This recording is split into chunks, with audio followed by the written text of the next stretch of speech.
If you like the video, make sure to like, subscribe, and comment. For more videos like this. What is the scariest thing that has ever happened to you that will haunt you for the rest of your life? Happened to me just this past summer, on my birthday of all days.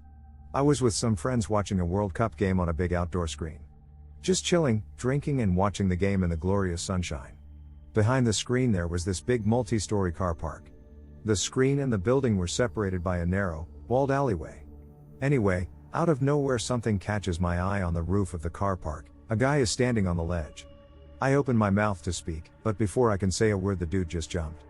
He landed in the alleyway and I'll never forget the sound of his body slamming against the tarmac. Myself and a few others instinctively ran to him, stupidly thinking that maybe, just maybe, he survived and needed help. He didn't survive. When we got to him, his head/face was wide open and his brains were on the floor. All of his bones were broken and some were protruding from his body. I've never seen injuries like that before, and I was very unprepared for that. For a long time, and still to this day, I wonder if he ever imagined that, even in his darkest moment, there were literally dozens of strangers just a few dozen feet away that would have gladly come to his aid and spent the rest of the night listening to him, and that I would have done just about anything to help him out of that hell. For a while I grieved hard for a tormented man whom I encountered just a few moments too late. Might seem tame, but a guy saw me get off the bus once and likely showed up to my stop 4 days in a row at 11:30 p.m. to wait till I get off and talk to me. He immediately started talking about how sexy I am, so I panic and tell him a friend is waiting for me, hoping that he wouldn't do anything if he thought someone was waiting for me. He starts to get super angry and aggressively writes his phone number and gives it to me and tells me I must text him. He then proceeded to follow me, rambling about random stuff. At this point I'm freaking out and I tell him he can go to his house. He says that he'd rather do his evening walk with me. I must have repeated "I swear I'm fine alone, you can go home" 5 times in a row, and he still followed me. He let me get in my driveway alone. The day after, I called the bus service and the police. The lady who does the evening ride saw a guy waiting 6 to 7 times in the middle of the road at 11:30. I started to take another earlier stop, and the police told me the number was fake. They put criminal harassment charges out for him once they got the news from them bus lady. They parked straight in front of him the next time he showed up and he ran away in the nearby park. Anyways, that's a very abridged version, but now I never walk alone without a weapon. I'll never know if the guy was high, disabled, or completely fucking insane. When I was in college I had to have heart surgery. Wasn't open heart or anything, just the kind where they go up through the groin. Anyway, they informed me that during the surgery they might have to lessen the anesthesia and wake me up to get my heart into a particular rhythm. They said it was very unlikely they'd have to do this. Sure enough, there I was mid-surgery waking up to a bunch of monitors with my insides displayed on them. My arms and legs were strapped to the table, and I could feel all of the cords inside of me. I freaked the fuck out and started pleading with them to put me back to sleep. It was totally normal for them to have done this in the situation, but I was scared shitless. I kept having nightmares for weeks about being strapped down and tortured, even though I knew they did what they had to do. Mine happened 8 years ago now, regarding me and my best friend of 23 years. My friend developed a personality disorder from extensive child abuse, and a couple of months earlier we were both in a car accident where our mutual friend passed away, so naturally we were both quite depressed from that as well. She had no idea what was happening, and that with the depression wasn't mixing too good, unsurprisingly. We were staying in a high-rise hotel for a party not too far away, and she left a bit earlier than I did, only about 30 minutes prior. Everything seemed normal from what I can remember. I was drunk and just casually walked into her room to talk to her in my drunken haze. She was standing on the window balcony and jumped. I managed to apparently teleport across the room intoxicated and caught her with one motherfucking hand, and I have non-existent upper body strength. I remember shaking from adrenaline and having heart palpitations for about 24 hours. We're still best friends and she's doing much better and isn't suicidal. It was the only suicidal thing she has ever done, in fact. She's still dealing with the disorder, but it's very manageable nowadays 8 years on. It was quite difficult at the beginning, but she managed to get through university with it. You'll bet I'll remember that shit the rest of my life. Also, the car crash would be the second scariest thing. I have no idea how 3 of us survived, and I'll tell you, the sight of it made me wish I was knocked unconscious.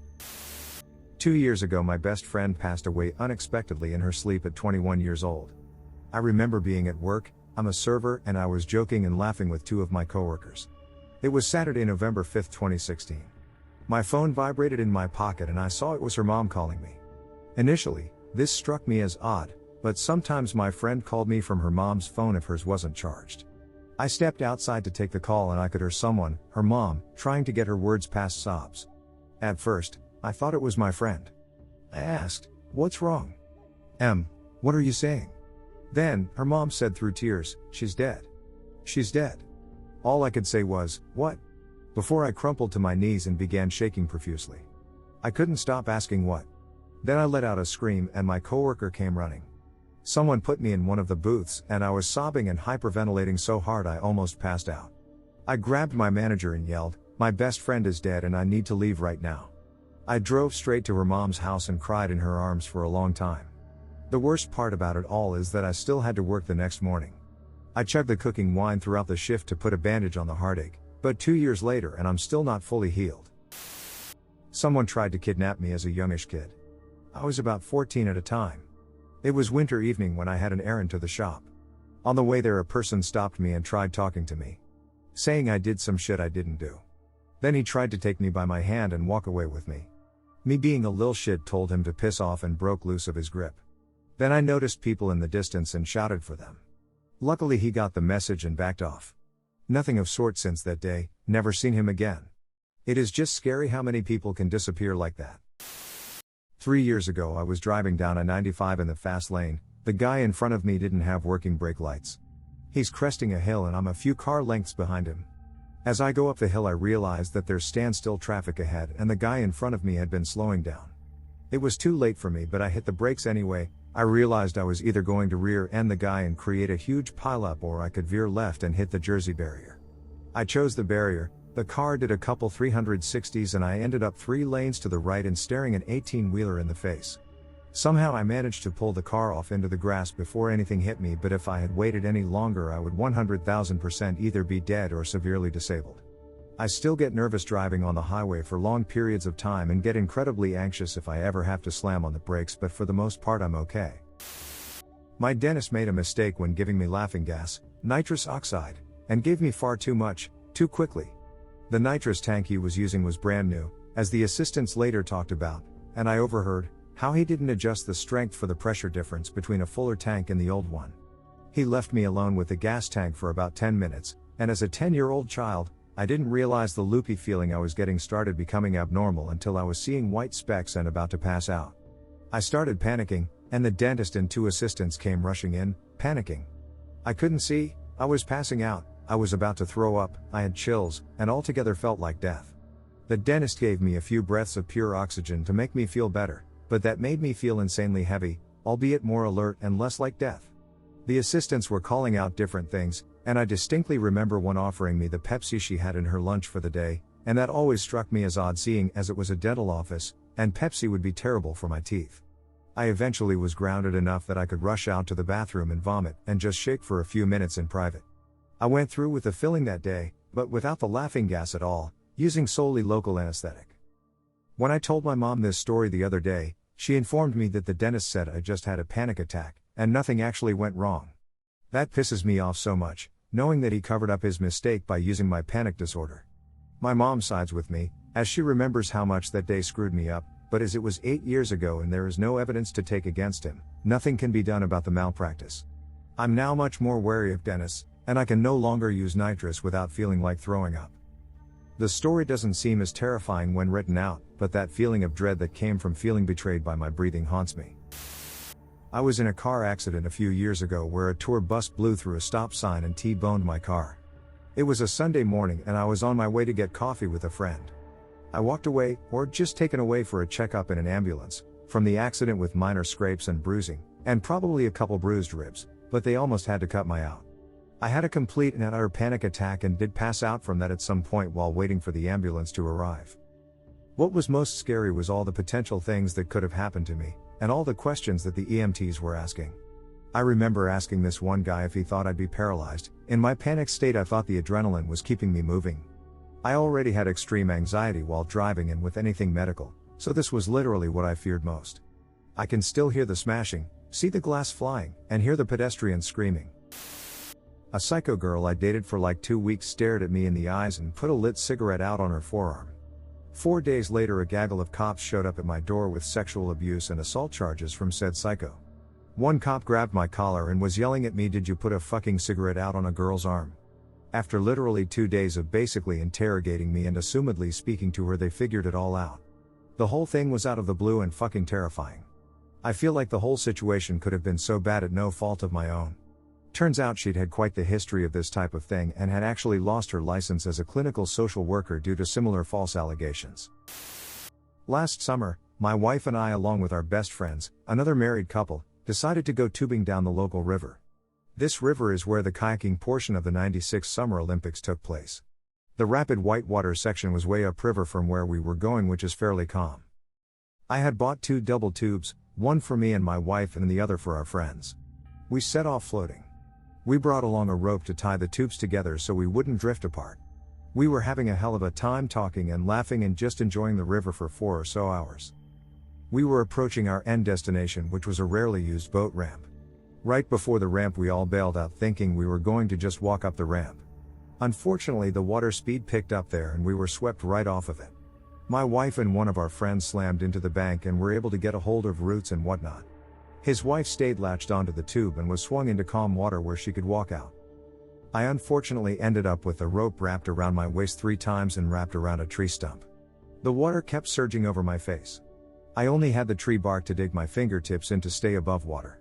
Both of the wives got out, but my friend let go and caught the stump I was stuck on. He saved my life at risk to his own. We all have a new respect for water and nature. Oh, the best part is there was a family on the boat ramp. When they saw what was happening, they left. No attempt to help. Nothing. Saw them when we got back upriver where my truck was parked. Motherfuckers were packing up as fast as they could. I'm not sure if this will haunt me for the rest of my life, but it was still really scary in the moment. I was in the middle of getting a root canal and I started to feel more of what was going on, but it wasn't enough to make me want more anesthetic. My jaw was killing me because it's permanently dislocated, but there was nothing they could do for it besides letting me pop it back into place every 30 minutes or so, and I thought that was the worst of it. They started drilling my tooth and I started feeling this weird sharp pain shoot through my eye and left side of my face, and I started shaking my head and saying nah because I had this contraption in my mouth blocking me from talking. The shooting pain started getting so bad and the dentist and her assistant start panicking too because they need to find more anesthetic but couldn't find it, and I was thrashing in the chair from the pain. At this point I'm shaking and bawling because the pain is getting worse and I can't speak or move my mouth because of the contraption protecting my exposed tooth. All I can do is cry and make hand motions to tell them what's wrong. They eventually numb me again and put so much that almost my whole face is numb. I'm still crying at this point because I was alone and both of my parents were out of town and I just wanted them there because I was so scared. They finally finished the procedure and told me that my canal was so thin that it broke when they were drilling and the pain was from everything past my tooth was exposed. I was still upset because they didn't handle it very well and made me more scared than I needed to be. I didn't want to scare my parents because they already felt bad that they weren't able to be there for me that day because my tooth was so badly damaged and it was more complicated than a normal root canal, so I didn't tell them until they got home. I ended up going home and spent the day passed out on the couch because all the crying and double the amount of local anesthetic made me super sleepy. On the bright side, my little brother came over with a bunch of food and spent the night and we played video games together all night after I woke up. It was so nice of him. I was 6 years old, walking with my friend, Nick, to school with both our brothers tagging a bit behind and talking. We got up to an intersection and wait with the crossing guard. The crossing guard blows his whistle to let us go through as the light has turned red. We're right behind him when he throws his arm out, stops us, and we watch a big red pickup truck zoom through the red light at like 60 kilometers per hour, missing all of us by less than a meter. Sometimes the thought pops into my head now and again that had the crossing guard not held us back, that fuckhead in the truck would have killed the crossing guard. Nick and myself and both our brothers would have watched us all die. Now I always wait a moment before crossing just to make sure I'm not run over by a dumbass behind the wheel again. I had a religious/spiritual discovery period in my mid-20s after having left the JWs and Mormons, where I read books and talk to a few people about belief systems. I attended a, not genuine, Native American journeying session that was mildly interesting, and then was invited to a sweat lodge ceremony a few weeks later. We went into the sweat lodge a total of 3 times. There were around 20 of us in there, and each time the leader made more and more steam. The 3rd time he made it so hot that I started to seriously panic, and was having such a hard time breathing I had to cover my mouth with both hands and breathe through the cracks between my fingers. When it was time to go out, I rushed to the nearby creek/river and went under several times to cool off. This was years before the Sweat Lodge deaths in 2009. Ever since hearing that story, and realizing how much my life might have actually been in danger during my experience, I have to fight off panic attacks whenever I'm too hot. I've heard a few ghost stories from the military in Korea. People say it's because of the suicides there, but my BF's story is the scariest I've heard. One night he was on night watch in the barracks and stood in front of the only exit/entrance at the stairs. His only job was to make sure no one leaves/enters the floor and write down anyone who uses the bathroom. So one night he sees a guy walking to him down the hallway, but didn't hear a door open because it was a hot summer night with the doors open. The guy gives my BF his name/number and walks to the bathroom. After some time passes, the guy never comes back out, so my BF starts to worry because he doesn't want to walk into a suicide. My BF eventually goes to check the bathroom, but no one was in the bathroom, checked all the stalls and there's no window to escape from. BF freaks out and runs to wake up someone. Lol. My BF said he went to an office in the morning to tell about the situation. The office looks up the name/number and says the guy doesn't exist in the current military, but said this isn't the first time they've heard about this incident. BF said he couldn't sleep in those barracks after that. My last day, freshman year of high school, I didn't have to go to school until 9 a.m. My friend's mother takes me to school and we get McDonald's beforehand. There is a big intersection before you turn left into the school. You have to yield on the left turn from oncoming traffic. This car in front of us, also turning, failed to yield to oncoming traffic, but we were literally feet behind them. So my friend's mother notices a car going 70 towards us, texting and driving, and she flips the car into reverse, and I didn't have time to react at all on what happens. We were lucky because the car in front of us had been clipped and went rolling. Hearing the kids in the car screaming and the total silence of the traffic when it happened was the most frightening thing to me. All I heard was the mother saying, "Is everyone okay?" No one answers. All but the baby died. I knew one of them that had passed, and it was just so sad to see it happen. Just hearing the mother screaming and crying. I started crying. I still think to this day that if my friend's mother hadn't put our car in reverse, we probably would have been boned and possibly died. When I was a student, I lived in a shitty part of town. There was a lot of crime. Cops shot someone in my backyard, etc. I lived by myself at the time and stayed up late listening to music, working on my portfolio. There was a convenience store about a mile away that everyone called the Compton Pilot, and I got to know the people who worked there. After a year or so, I felt pretty safe running in at any hour because cops were sat idling in the parking lot. It was brightly lit on a hill right beside a busy interstate exit. One of the guys who worked there was an amputee. Somehow we got to the point where we would tell each other horrible amputee jokes. He called me college girl. The store was robbed one afternoon and he told me about it, some crazy with a gun. There were still a few cops around and I said, "At least you're safe now," and kind of nodded toward them. He gave me a look and shook his head and looked at them and said, "Nope." Duly noted and weird. A couple of nights later, it was late/early and cold. I was wearing pajamas, but I threw on a huge down coat and headed out for more beer. As I pull into the parking lot, I notice there's a cop pumping gas and a guy leaning against one of the glass doors. Another guy was sitting in a car that was running. I start to walk in and the sketchy guy standing the door asks me for a cig. I said I was sorry, no, and kept going. Then he said something else to me that I didn't hear, so I glanced at him and noticed he was only wearing sweatpants and stroking this huge boner.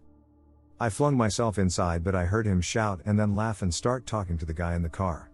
My friend was working, so I told him about the dick guy, but there was a cop right there, so I would appreciate it if he would just watch me walk back out to my car. He said, "Okay, sure, I'm watching." I turned around and started marching back out when the cop wheels around and pulls up behind my car, neatly blocking me in on all three sides. At this point I literally could not believe what was happening. I was so scared it was like I was underwater. The cop was leaning down looking out his window, smiling at me, and the sweatpants guy had his hand on the door. My friend came up behind me and locked both doors. The cop got out of the car and knocked on the glass, beckoning the cashier out there. My friend said, "Lock the door behind me," and guy steps out and talks to them. All three of the men keep looking at me. Finally one of them kind of not so playfully punches him on the shoulder and they walk off. Then my friend comes back inside and locks the door again. The cop was the first to leave and then the two creeps. I said, "What did you say to them?" Shaking so hard my voice was quavering. And he said, "I told them you were my girlfriend." Then he said, "Just hang here for a few minutes when I say so, you need to leave. Get straight out on the interstate. Do not go home." We sat behind the counter with the doors locked and drank a beer. About 20 minutes later I left and went to my ex-boyfriend's house where I had a full-blown panic attack. 3 weeks later I lived back downtown. To this day I have no idea what those evil men had in mind. I have no idea if my gas station buddy was in on it somehow. I painted a lot of cannibals after that and I never went out late by myself. Being in a trailer when a tornado went by. We were hunkered down in the bathtub, not having had time to get to the public shelter across town.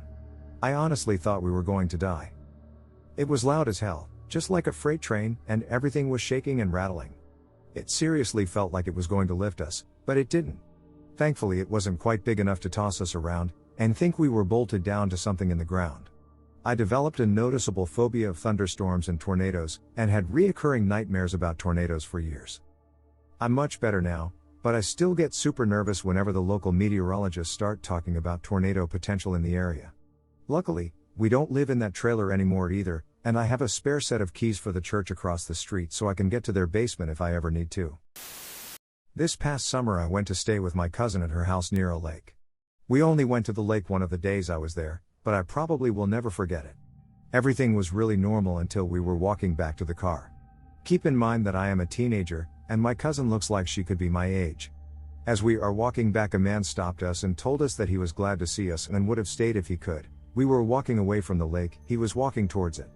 I didn't think anything of it, as my cousin is a teacher and I figured he might have been one of her coworkers.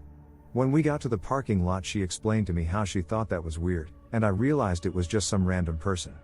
We get to the parking lot and some women in an old SUV pulls up to us, while blocking the exit of the parking lot. She begins to ask us questions about the lake, and although it's not too strange at first, she starts asking the same questions over and over again in slightly different wording. At this point I get freaked out and I walk back to our car. My cousin comes back to the car and we get in and she tells me how she heard a man mumbling in the back, no one in the passenger seat, and how the lady wanted her to look at a picture of a deer. At this point the parking lot is almost totally empty, maybe 5 spaces filled out of 50 spaces, but the woman parks right next to us. She starts talking to us through the window and asking the same kinds of questions she asked before. Once we make it clear we have to leave, she starts walking away from the lake. As we're driving home I tell my cousin how it gave me a really creepy feeling. To me it almost seemed like some kind of ploy, considering women are more likely to trust other women.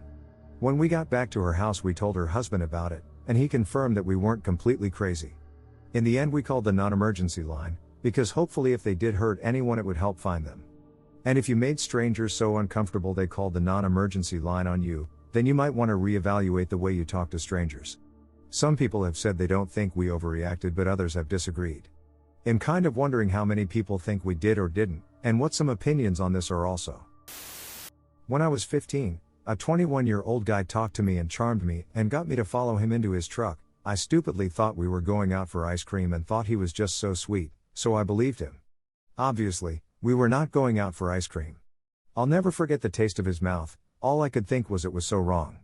I kept pushing him off, but he kept groping me and told me it was my fault for flirting with him. He said I'm a man and this is what men do.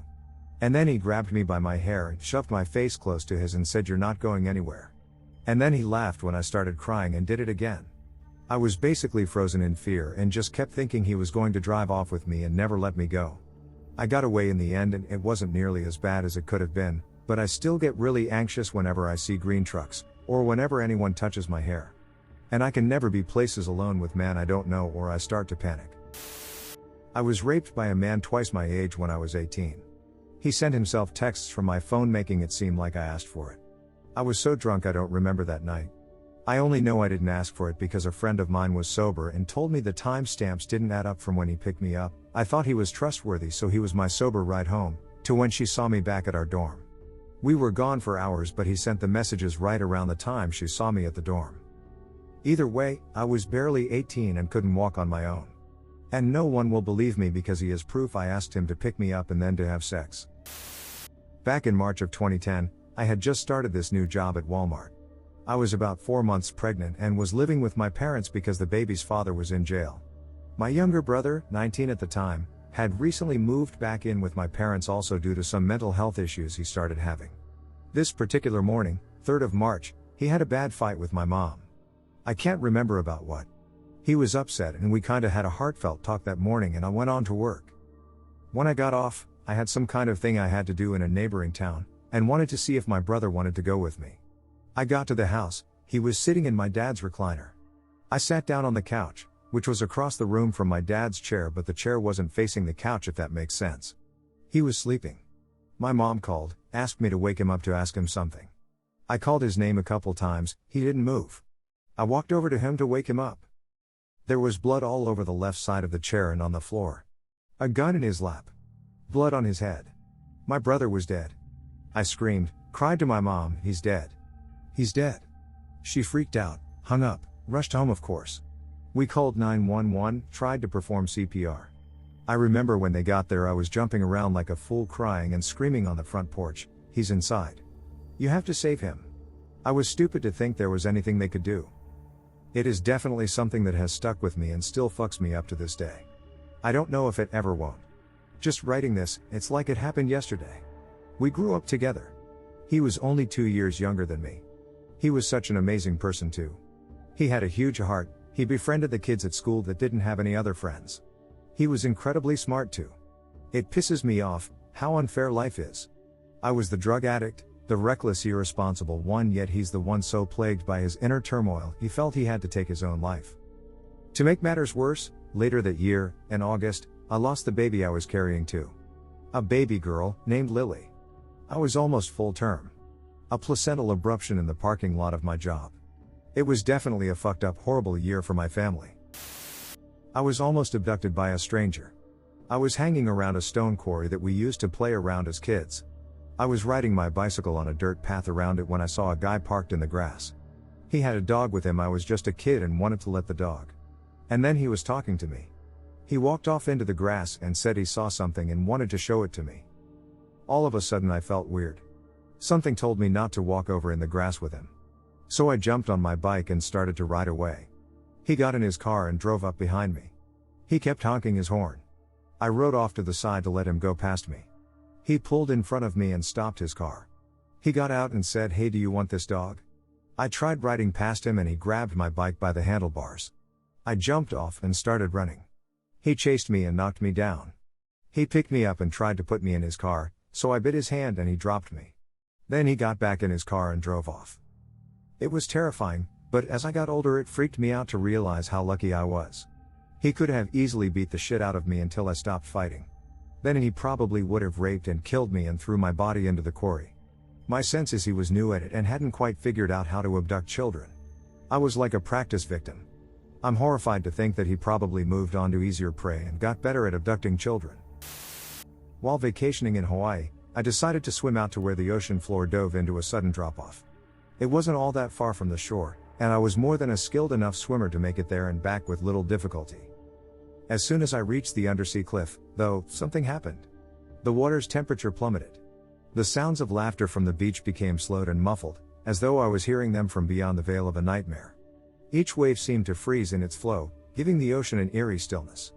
And the sky, which seconds before had been clear and sunny, suddenly adopted a colorless sheen of dull gray. Something could see me. Something could see me. I didn't know what it was, nor how I could feel its presence. All I knew was that it was enormous, and that its attention was focused solely on the pathetic flailing of my limbs. Even without hearing it, I could sense the low rumble of its voice, chuckling at how utterly powerless I was. In a panic, I swam back towards the shore. And as soon as I crossed the threshold that separated the shallows from the depths, everything reasserted itself. The beach was a happy haven for vacationers, the sun was shining in a cloudless sky, and the waves gently splashed against me with a soothing melody. There have been times since that I've returned to deep bodies of water, and for the most part, I can manage to keep my head about me. Still, some part of my mind is perpetually aware of the lurking entity in the unknowable fathoms. Always watching from behind and beneath. I was delivering pizzas for Papa John's when a customer over the phone requested a female driver and was gonna pay in cash. Told my manager I refused to take it because I was the only female driver. No big deal, manager sided with me and we sent the male driver. The customer acted like the phone order was a prank by his nephew or something. I freaked out and called the cops, who said they couldn't do anything as legally he did nothing wrong. Understandable, as being creepy isn't illegal. Apparently he did this to all the pizza delivery places with the exact request and got a shitload of complaints. We blacklisted him and he tried again once more. I'm still creeped out by the thought of the what if I hadn't taken it seriously and delivered? What would have actually happened? I could have been a statistic.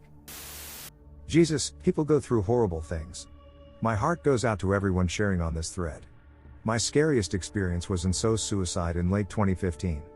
We dated for a month, I realized how unhealthy the whole situation was, I broke up with him, he killed himself in retaliation. I was on the phone with him when he died. I struggle with PTSD. I mean, who does that? Who uses their death to hurt another person so profoundly? I know you were scared and hurting, Duke, but that was the single cruelest thing that anybody has ever done to me. You called me right before the impact, told me that it was my fault and that you loved me, just to hurt me. I wish you could have seen a better way forward. With the benefit of hindsight, I can scrutinize my mistakes and character flaws of that time to no end and never find peace in that line of thought. I'm angry sometimes that you will never have to experience the deep self-loathing or the pain that your death caused to so many people who loved you. I get angry sometimes that you'll never have to talk to grieving parents who just sent their brilliant firstborn child off to school a few months ago. I get angry that your two younger siblings are growing up without their older brother. This is my scariest story, because I am so afraid of anything like that happening ever again. It feels like I would die. My relationships have suffered because it feels like if I fuck up, people I care about will die. /rant. I have a great mental health care team that has helped me immensely, and I finally recently quit drowning these feelings in alcohol. I've forgiven Duke for what he did, and grown immensely in the 3 years since then, but healing from trauma is not a linear process. These next 2 months are going to be hard because it's the time of year that I grew close to him and we started dating. Keep me in your thoughts on Thanksgiving, y'all. November 22nd marks 3 years, and Thanksgiving always brings back memories of trying to cope with that awfulness while surrounded by family that wouldn't even acknowledge Duke's death because he was trans. This one is a bit more on the paranormal side than it is on the tragic scarring side. As a kid, whenever family came to visit for the holidays, my sister and I always had to give up our room to let our uncles, aunts, or cousins sleep in, and we would end up sleeping in the living room. Well, one day, my aunt and uncle, along with their son and 2 daughters, came to visit us during summer, and surprisingly this time I was the only one giving up my bed while my sister got to sleep in the room. This time it would be my cousin and I sleeping outside in the living room. We usually always got along, so this wasn't a problem with me. When we went to bed we still kept talking and made a bet to pull an all-nighter because both of us had never done such a thing. As the night went on we found random things to talk about, but from time to time my eyes would dart to the open bathroom door. Every time I looked at the bathroom I was afraid of seeing some kind of scary monster crawling out ready to hurt me, but of course nothing that silly would ever happen. Eventually it was nearing 5 a.m. and my cousin and I were excited that we were about to successfully pull off an all-nighter, so out of happiness I sang the lyrics "I Believe I Can Fly." Almost immediately I hear a faint voice come from the bathroom and it says "I believe I can fly."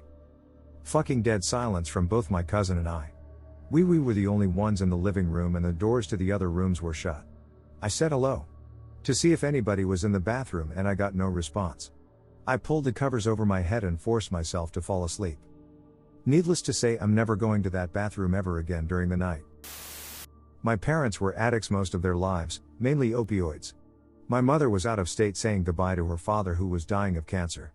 They had been sober for a while, but my dad got a prescription for oxy for a broken shoulder. Pretty sure he threw himself down his stairs on purpose. Because she was out of town, I guess my dad thought it was his only opportunity to get fucked up without her finding out. He was high as hell that night, so after I put my brother to sleep, he was 12 and I was 15, I helped my father into bed, told him I loved him and went to bed myself. The next morning my brother woke me up and told me my father wasn't waking up. I told him it was early and to go back to sleep. He insisted that I get up and check on him, so I did. As soon as I walked into the room I knew he was dead. I walked over to his side of the bed and put my hand on his foot and it was cold. He was laying face down, so I turned him over, breaking his arm in the process. What I saw next is what will haunt me forever. His face was completely flat, his nose crushed into his face. It's been 4 years and I see it every time I close my eyes. I see his face in my dreams. Later I found out that my baby brother sat with him for a half hour before he came to get me. He was so young, but he knew he was gone. He's autistic and was extremely attached to my father. It makes me sick thinking about it, how traumatized he is and how he lost the only person he trusted. Last summer I was pulled out into a riptide at Lake Ontario, one of the Great Lakes, on a record wave height day, as I was told later. At the time it was just a fun trip with friends. The problem was I had no concept of how big water worked at all. Also, don't float at all. Didn't even know what lake we were at the time. I took a step too far deep and ended up being pulled away out of my control. I didn't understand how and was sent adrift for 40 minutes swimming directly upwards to not get sucked down too far. If the waves weren't really big it may have been not so much of a problem, but the reality of being sucked down under as they were approaching was very powerful the farther out we got. A friend swam after me, although it was brave. I think they would have as easily drowned in a riptide. A stranger had a kayak and came out and flipped it so we could stay above until the water took us somewhere or someone got us. The first half hour I believed I was going to die. But knew I wasn't when the stranger saved us. Thanks, Kevin. Seeing waves fucks me up. Waves are all over social media and I didn't notice until this happened. Kevin told me I'll have nightmares and flashbacks and I thought I was tough, it would be fine. I thought so the first 2 months or so, then I started getting the nightmares. But I shared what happened to a coworker a few months ago who had a similar experience and the nightmares come a lot less frequently now. I don't know why that made that happen, but I'm glad. If you're caught in a riptide, being pulled away from shore faster than you can move toward it, swim parallel to the shore. It's too strong to swim directly against, but sideways is enough to displace you to where you can get back on land. In 1983 I was working at the Buffalo Bill Boy Scout Camp 6 miles east of the East Gate to Yellowstone National Park. I had been allowed to bring my kitty for the summer and he loved it. The senior counselors lived in an 80-year-old log cabin, everybody else was in tents. We had our trash can around the corner from the front door where there was no light at all. For a week every morning I had to clean up the trash as my kitty was digging through it at night and making a huge mess. Saturday night, my only night off, I went outside and was getting on my motorcycle when I heard my kitty in the trash. I started yelling at him, which he just ignored. I yelled at him that I was going to come over and beat his butt. I went inside the cabin and got a flashlight so I could catch and spank my cat. When I turned around the corner to the trash can, the beam of light was filled with the head of the largest grizzly bear I have ever seen, and he was a wild animal. The bear just looked at me. The bear training I had gone through taught me not to run, which is the exact opposite from a person's fight or fight response. I got what I would describe as the largest adrenaline dump in all human history. In a single stride I was on the porch at the front door of the cabin, 2 more strides and I was on the dining table screaming bear. We were able to make the bear leave by firing shots over his head. I went out to find my cat. He had been watching from the roof of the cabin. I can only imagine what he had been thinking. This event of staring death in the face has given me great insight to other people's natural responses. I got a text message from my ex saying that our daughter had been kidnapped. He said for me to call my sister-in-law. I've never been more scared, helpless and absolutely insane with panic. Come to find out he just meant our daughter was picked up by the sister-in-law, and would be with her instead of him for the night. With it being a text, there was no real way to read it with any other context. I called her sobbing and she's of course saying, "She's right here. She's fine." It took me a good while to calm down. Later he asked me why would he have me call Sil if our daughter had been kidnapped. My thought was that Sil was with them when it happened and maybe he was busy speaking with police or whatever. Let me tell you, there's no fear like that. At least that I've experienced. I've been in some really scary situations and that was the absolute worst fear ever. It was my last semester of college. This was about 2.5 years after my relationship with my emotionally and sexually abusive ex had ended. We had stayed friends for a while, but he was still being really manipulative and controlling and clingy. I hadn't really processed everything until about a year after the relationship, and it took a while for it to click that what he did was abusive, like telling me no one else would be able to love me. At this point I was still really fighting with the trauma of my previous relationship, but I had been taking self-defense classes which gave me a sense of power and safety. I remember I was picking up my paycheck since this was the only reason for me to be leaving this particular door on campus. I leave this brick and am walking parallel to the side of the building. As I near the corner, suddenly my ex comes into view as he walks perpendicular to my path, with the intersection being a few feet of where I was. He was not a student here and it was completely unexpected, sent me into a panic. I distinctly remember that he was wearing his favorite jacket and seeing his earring that I had actually bought him. I don't know why it stood out to me so much. He didn't notice me and I hunched my shoulders and pulled my hood up to try to keep it that way. I went to my boyfriend, now fiancé, at the time's room and having meltdown. I remember absolutely sobbing and shouting no. Over and over. On my bad days I still hear my screaming ringing in my ears, accompanied by "Don't touch me, don't touch me, don't touch me." The following week I'm absolutely terrified to leave my room. That's when I realized that I'm terrified of him, when up to that point I had interpreted him consuming my mind being me missing him since he was my first real relationship. I was so afraid of seeing him on campus again.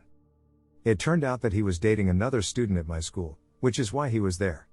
I felt so unsafe that I wound up getting him banned from campus for the rest of the school year since I was graduating.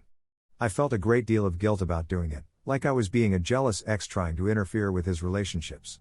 I just wanted to feel safe. I thought about trying to reach out to the girl and highlight the abusive behavior I saw from him, but I ended up deciding against it for various reasons.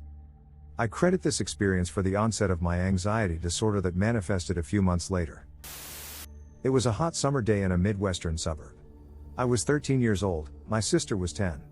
We were rollerblading around our driveway when we decided to check out the nearby construction site. We rollerbladed over to the construction area, and immediately came to a halt, as we were looking down at a steep hill covered in gravel.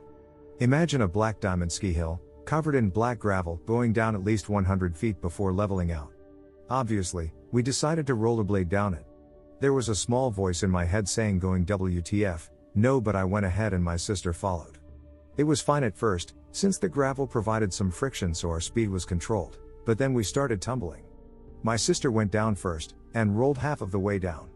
I tried to brake, but instead fell down on my ass and slid down. It was brutal. At the bottom, we slowly picked ourselves up. We were covered in scrapes, dust, blood, drool, etc. Looking up, there was an old man in a lawn chair, just sitting there, watching us. He said he was going to call 911. We said we were fine and tried to get out there quickly to avoid getting in trouble. This is the weird part. To get home, we had to cross a busy street. We were almost hit by a motorcycle while crossing. It blew through a stop sign, and nearly hit us. We had to dive out of the way, and got more scraped up. Then 5 minutes later, just outside our street, a red convertible also blew through a stop sign and nearly hit my sister. I pulled her out of the way and she fell on top of me. At this point, we were hobbling, crawling, sobbing messes. We had never been nearly hit by cars before, or since, in that neighborhood. We got home, cleaned up, and were physically fine. But after that, my sister and I were different. We stopped rollerblading, stopped taking any kind of physical risk. We can't ski on anything harder than a green, easy, hill, can't handle roller coasters. We used to love them, and even stopped biking down streets that sloped too much. Watching my mom, who had been clean for about 15 years off meth, living a stable life as a nurse free from her abusive ex-husband who she left like 8 years ago, who was still very much meddling in her life via her 2 children with him. Anyways, my brother, who is 13, one day decided to go live with his dad while my youngest sister was still doing week on and off with both parents. After he left, things sort of went downhill. He wouldn't see her and it hurt her a lot. This by no means is his fault.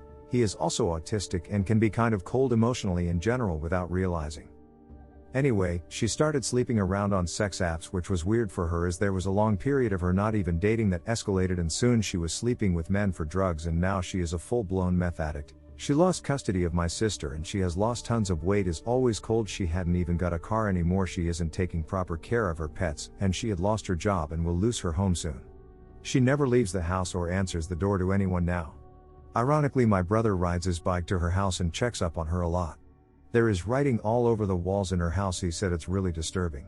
How can I help her when she won't let me? It's scary, man. I think she's going to die. My brother Matter Oaf actually texted me the other day saying you should go see mom soon. I don't think she has much time left. I was driving on the freeway on the way to work. I had taken my eyes off the road for a second to change the CD in the player. When I looked back up, there was a truck driving the wrong way down the freeway. It skidded against the median and came straight at me. I jerked my wheel and went spinning off the side of the freeway. I feel like I kinda blacked out or just went somewhere else in my head for a moment after my car came to a stop. When I got out of my car to see what was going on, I saw that the truck had hit the car that had been behind me head on. The man in the car that got hit was dead. It looked like the top hull of his head exploded in the car. I went into shock and tried giving him chest compressions. The other drivers had to pull me off of his body and the EMT team had to give me drugs to calm me down. The POS driver of the truck hit a chain link fence and started running away and ended up being chased and tackled by other witnesses. He was drunk AF. He was only 24 and this was his 3rd DUI. It took months of therapy to be able to drive on the freeway again, super inconvenient to have to take back roads for 30 miles. And I still break into a panic attack if I'm a passenger in a car and the driver tailgates even in the slightest. In fact, I'm not very comfortable being a passenger unless the driver is one of 3 men that I absolutely trust, my dad, my brother and my BF. I tend to fall asleep extremely quickly, no lying around thinking thoughts all night for me, thank you very much. Within a minute or two of my head hitting the pillow, I'm out. Part of this is due to teaching myself how to fall asleep. Years ago, I lived in an apartment by myself, don't worry, this isn't the creepy part, and had an early shift at my job. I would need to be in bed by 8 p.m. in order to be up in time for work, whether I was tired or not. I learned how to put my mind in the same state of thought as I naturally entered before falling asleep, and it would help trigger my body to start the process. A couple of years ago, I had a very clear and concerning experience while falling asleep. As I felt my brain and body descending into sleep, I simultaneously felt myself waking up in another place. I had impressions of people in nurses' outfits moving around nearby, and one of them starting to speak to a doctor, I think on the phone. She was saying, "He's starting to wake up, doctor, he's coming out of it. Wait, never mind, false alarm. He's still in a coma." As she said the last part, I felt myself falling back asleep there and at the same time waking up here. It still messes me up from time to time. I've always got this nagging doubt as to whether this life is real or just a very detailed coma dream. I worry that I have loved ones there waiting for me to wake up, spending time at my bedside holding my hand and trying to talk me into consciousness. Or worse, that I don't have any loved ones left because I've been unconscious for so long that they have all given up hope, and it's only the doctors and nurses who keep looking for some sign of life from me. Most of the time I'm confident enough that this life is the real one, but there's always this little voice in the back of my mind. What if it isn't? I don't know if it's really haunting, but I dropped my motorcycle going 65 miles per hour on the freeway after being cut off by a white Yaris. When it happened before I had the ability to fully comprehend it. I remember sliding backwards on my forearm/stomach/left knee for what seemed like 5 seconds of me staring at the floor move past me, then flipping backwards, finally resting on my back. While it was happening, my only thought was, well, shit. I guess this is happening. I did a paralysis check by wiggling my wigglers and luckily passed. I clambered up and walked to my motorcycle, which was at least 30 meters past where I had landed. Walked over to it and got it started after a few unsuccessful attempts. I had been wearing my motorcycle gloves and leather jacket alongside some tough denim jeans I randomly chose to wear that day. The heavily reinforced gloves were in decent shape, however their palm padding was completely shredded, as were the forearm portions of my jacket. Funny thing is, an ambulance and fire truck came, but only as I started to ride away. And from the next freeway entrance. Rode to a Carl's Jr. and got some food to decompress, which at this point was very awkward, as movement became very painful, and I was basically trying to disguise my hobbling as a cool walk. Rode home and slept for about 3 days. It was the first time I had ever cried from physical pain. I think about it every now and then. It's not haunting, but it's definitely something that grounds me and makes me want to take advantage of my health and time. Also, thank you kind man and woman in the brown minivan for slowing down traffic and allowing me to turn my bike around and get back on the road. I stood there for a good 10 minutes waiting for someone to stop and allow me in. My motorcycle was in a blind spot to oncoming traffic, and the only way they could have helped me was if they saw me and came back to purposefully help me. It wasn't almost drowning in a public swimming pool when I was 9. It wasn't having to pursue a deconditioned paranoid schizophrenic through downtown at night. It wasn't the sound a drill makes when it drives a needle into a tibia. It wasn't the sight of a machine giving chest compressions to a corpse. It wasn't finding my roommate hanging in the garage. It was the girl I was going to marry abandoning me in the blackest pit of my life a week after saying she loved me so much. The rest of that crap is just scars. A mixture of bad stories but nothing that bleeds. But that girl, a good person, and the reasons she left, my despair, my failure, have completely eradicated my ability to see people the same way. There were years of my life I'd have called myself a human golden retriever. I failed at a significant step of a dream I have pursued diligently for many years and began contemplating taking my life. That was not somewhere I've really been before. I did not breach this subject. She noticed a difference in me and asked questions, and I didn't lie. I never made her my therapist. I didn't bring it up unless she was asking. I was so determined to try not to be a burden. But she did ask. She called every day to tell me the way I was feeling was wrong. She would become upset when I couldn't change the way I felt. She called this fighting. She had a demanding job and she began leveraging that I was a burden to her. It wasn't long before I couldn't say the right things. Words which would have been fine months ago were twisted to suit a new narrative, and I was slowly becoming a villain in her story. I felt it happening. She had decided to stop caring about me and she was following through.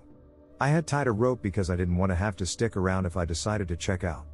She must have found it in my small apartment because she returned it with my other things when she left. The whole thing took about a month, a breath, a sliver of the time we'd been together happily. It was still tied. The rope was still tied. That's what failure and sadness can do to love. That will remain with me as long as a shred of me exists. Don't make me defend this girl. She was a better person than most I've known, and other people, other good people, do similar things all the time. And I'll hate her as long as there's something left of me that can hate. I've probably done something similar to what she did. You're reading my story. I loved her and it didn't matter. I'll never forget that rope.